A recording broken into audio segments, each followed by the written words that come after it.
Hi senior, ఈ weekend plans ఏంటి? ఏముంది, డోర్లు గుద్దుకోవటం. ప్లానింగ్స్ అయితే ఏం లేవు గానీ వీకెండ్ లో బీచ్ స్పాట్ చాలా బాగుంటది. చాలా సెకలు ఉన్నారా నీలో? వీకెండ్ లో బీచ్ అండ్ సీనియర్ పబ్బుకి వెళ్దాం, బాగా చిల్లవచ్చు. ఏమైంది మావా? హర్షకి బీచ్ అంటే చాలా ఇష్టం మావా, కానీ పబ్కి వెళ్దాం ఉంటుంది. అరే రే రే రే, పెద్ద సమస్య వచ్చి పడింది. ఏంటి సీనియర్ చాలా సీరియస్ గా ఉన్నట్టున్నారు? ఏడ్చాడు వెధవ. వాడి మొహానికి ప్రేమ ఒకటా? తప్పాల మొహం వాడు. హర్ష, అసలు నాకేం అర్థం కావట్లేదు. నెమ్మదిగా అన్ని అర్థమవుతాయి గానీ నువ్వు డైరీలో రాసుకున్న దానికి ఇప్పుడు నీ బిహేవియర్ కి చాలా డిఫరెన్స్ ఉంది. పొట్టి నా కొడుక కుత్త మూసుకో. ఇవన్నీ పక్కన పెడితే నేనంటే ప్రాణం అన్ని మాటల్లోనే తప్ప నీ చేష్టల్లో కనిపించట్లేదు. రే, నీ ఫేస్ కు వాళ్ళ ఇంట్లో పని చేయడానికి కూడా పనికిరావు. ఏమైనా పెళ్లి చేసుకుంటావా? హలో సీనియర్, నేను మిమ్మల్ని ప్రేమించడం ఏంటి?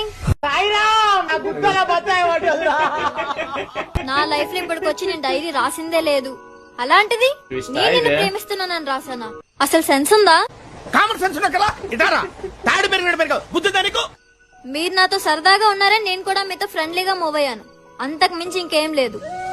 పడ్డాడు కక్కుర్తా. సంగతి వరకు తెలుసు. హర్ష డైరీ అమ్మాయి కాకపోతే మరి డైరీ అమ్మాయి ఎవరు?